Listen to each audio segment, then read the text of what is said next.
Quand est-ce qu'il faut naître de nouveau? Eh bien, c'est maintenant qu'il faut naître de nouveau. Ce n'est pas demain, ce n'est pas l'année prochaine. Proverbe chapitre 27, verset 1 dit, « Ne te vante pas du lendemain, car tu ne sais pas ce qu'un jour peut enfanter. Puisque tu ne sais pas ce qui peut arriver demain, ne retarde pas ta nouvelle naissance pour plus tard, parce que tu peux passer à côté et tu peux mourir avant, parce que nous ne savons pas quand est-ce que nous allons mourir, ni comment nous allons mourir. Est-ce dans un accident? Est-ce dans un attentat? Est-ce dans je ne sais quoi, suite à une maladie? Je ne sais pas. Et puisque je ne sais pas, et je sais aussi que vous aussi, vous ne savez pas, mais au moins, vous avez conscience qu'un jour, vous allez mourir. Alors, faites tout qu'avant votre mort, vous soyez nés de nouveau. Dans la parole de Dieu, dans le livre des Corinthiens, l'apôtre Paul dit, c'est quand le jour du salut?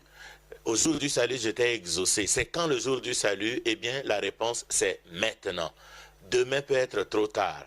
C'est maintenant qu'il faut naître de nouveau. C'est maintenant qu'il faut croire la parole de Dieu. C'est maintenant qu'il faut s'engager dans les choses de Dieu. C'est aujourd'hui qu'il faut naître de nouveau. Et je vous encourage à choisir le chemin de la nouvelle naissance parce qu'il n'y a pas un autre chemin pour aller au ciel. Il y a un dicton qui dit que tout chemin mène à Rome. Mais je vous assure, aucun autre chemin qui mène au ciel n'existe nulle part. Vous pouvez vous engager dans n'importe quel chemin, mais vous n'arriverez jamais au ciel chez Dieu.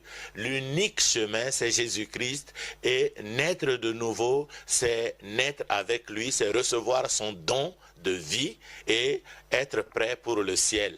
Si vous ne le faites pas, si vous voulez faire à votre manière, eh bien chez Dieu, ça ne marchera pas. Si dans la vie, vous avez la possibilité de faire plusieurs choses à votre manière et que ça marche, eh bien, dans les choses de Dieu, ça ne marche pas. Dieu n'est pas intimidé par quelqu'un. Un jour, Jésus a rencontré un homme riche qui avait beaucoup d'argent. Et le jeune homme riche lui dit, « Seigneur, qu'est-ce que je peux faire pour avoir la vie éternelle ?» Et Jésus lui a dit, « Mais c'est écrit dans la parole de Dieu, il faut pratiquer les 10 commandements. » Et il dit lesquels? Jésus lui dit les 10 commandements. Et quand Jésus se met à réciter les 10 commandements, monsieur dit, mais je connais ces choses depuis mon enfance. Mais Jésus a remarqué qu'il lui manquait quelque chose. Il lui fallait être parfait. Et Jésus lui dit, si tu veux être parfait, va, vends ce que tu as, donne-le aux pauvres, viens et suis-moi. Ce monsieur qui cherchait